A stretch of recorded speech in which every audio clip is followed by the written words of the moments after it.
बोला कि स्वस्थ रहने के लिए हमें क्या करना चाहिए। पहला क्वेश्चन आप पूछिए बच्चों को इस आंदोलन को बताने से पहले। सभी बच्चे क्या बोलेंगे, हमें संतुलित आहार चाहिए।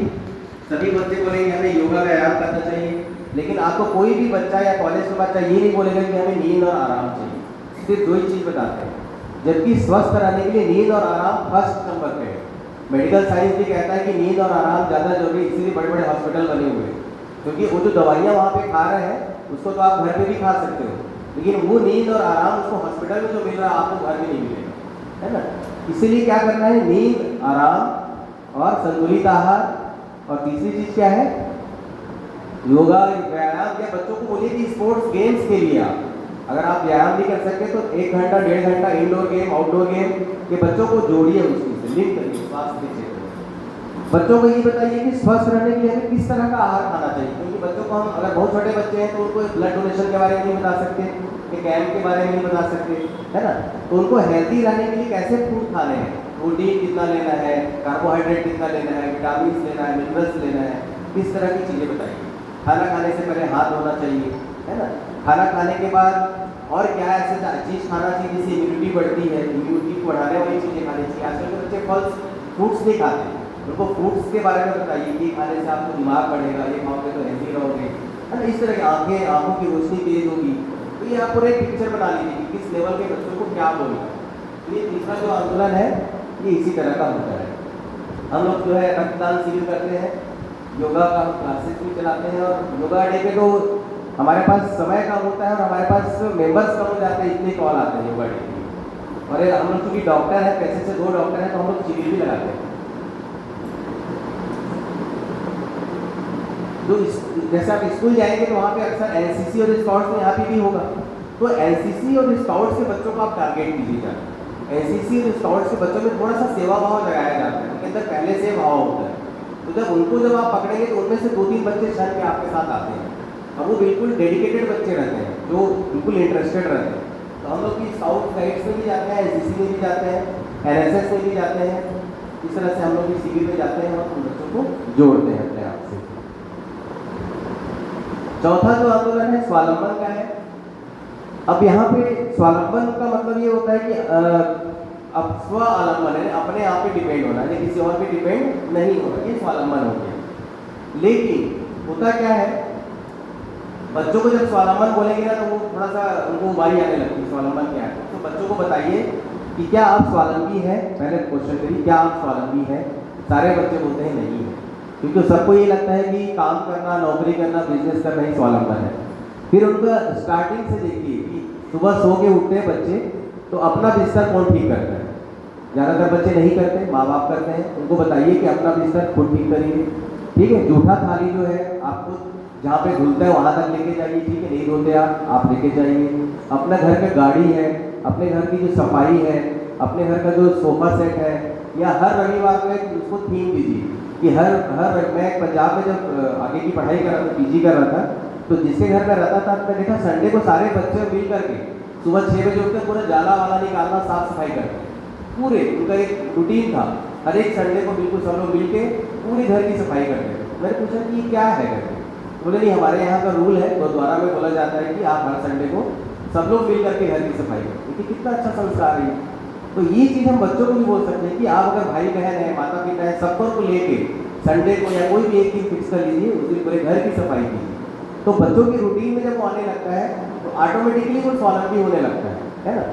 अब यहाँ पे जो हमने पिक्चर डाला है, लोगों के इसमें उत्साह है कि फॉरेन की पिक्चर है। यहाँ तो एक बच्चा गाड़ी हो रहा है, यहाँ पे कुछ किचन में हेल्प कर रहे हैं, और यहाँ पे जो बच्चे गार्डनिंग में हेल्प कर रहे हैं।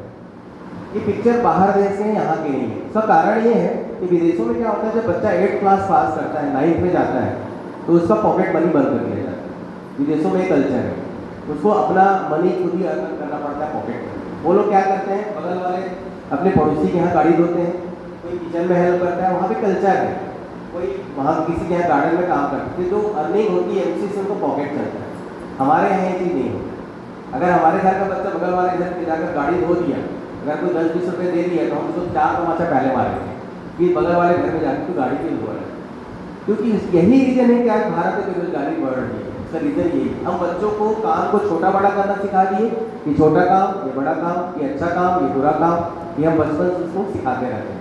फिर बच्चा जब कॉलेज करके निकलता है तो अपनी सैलरी खुद तय कर लेता है कि मुझे 40,000 से कम का तनख्वाह नहीं चाहिए, जबकि उसको जॉब मिल रहा होता है, जॉब की कमी नहीं है, उसको 10,000 जॉब मिलेगा, वो बोलेगा मुझे 20,000 चाहिए, जबकि स्किल्ड नहीं होता हो। अगर स्किल्ड होगा तो 80,000 भी मिल जाए। लेकिन स्वावलंबन के क्षेत्र में जो बच्चा अपना काम करना खुद जान जाता है, अब जैसे कॉलेज के बच्चे उनको सिखा सकते हो आप कि छोटे बच्चों को ट्यूशन पढ़ाओ, ट्यूशन पढ़ा करके अर्निंग कर सकते हैं, है ना, कुछ बिजनेस कर सकते हैं छोटे छोटे। तो ये छोटी छोटी चीज़ों आपको ढूंढना पड़ेगा कि क्या क्या हम अपने क्षेत्र में उनको बता सकते हैं। इससे क्या होगा, बच्चों के अंदर स्वावलंबन के प्रति इंटरेस्ट आएगा।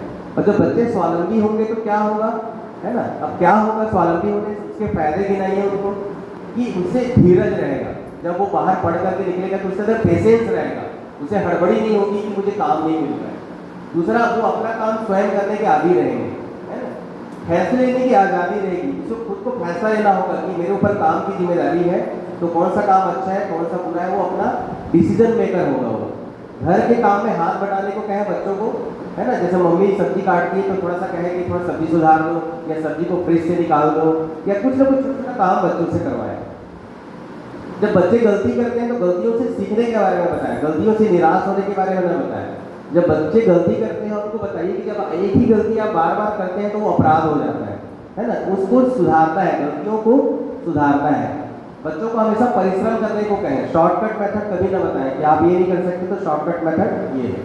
अपने विचारों को व्यक्त करने दें। बच्चे अगर आपके घर में अगर व्यक्त करना चाहता है कोई विचार, उसको बोलने दें, वो क्या बोलना चाहता है पूरे उसको धीरज के साथ सुनना चाहिए।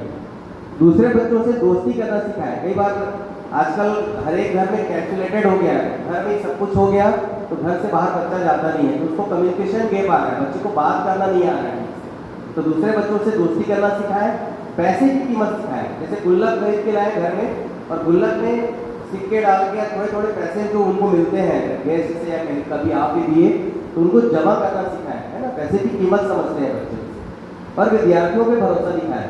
अगर हम बच्चों को काम देते हैं तो पूरा विश्वास करें उन बच्चों के ऊपर, कभी डांटे नहीं, अगर वो गलती करते हैं तो उस गलती का एहसास दिलाएं, है ना। ये बच्चों को आत्मनिर्भर बनाने के लिए स्वावलंबन का एक तरीका है। अब बच्चों को बताएं कि स्वावलंबी अगर हो जाओगे तो क्या होगा, तो परिवार और समाज में सम्मान मिलेगा बच्चे को। स्वावलंबन से क्या होगा, स्वाभिमान का जागरण होगा, श्रम का सम्मान होगा, आत्मविश्वास बढ़ेगा, दूसरों पर निर्भरता कम होगी, व्यक्तित्व में शालीनता आएगी, जिससे राष्ट्र आत्मनिर्भर होगा। कुल मिला के लास्ट में क्या हो जाता है, व्यक्तित्व में शालीनता आती है और राष्ट्र जो है आत्मनिर्भर होने लगता है। तो हमारे मिशन का भी उद्देश्य यही है कि हर व्यक्ति में शालीनता हो और जिससे हमारा राष्ट्र आत्मनिर्भर हो। पांचवा जो आपको करना है पर्यावरण, ये बहुत इंपॉर्टेंट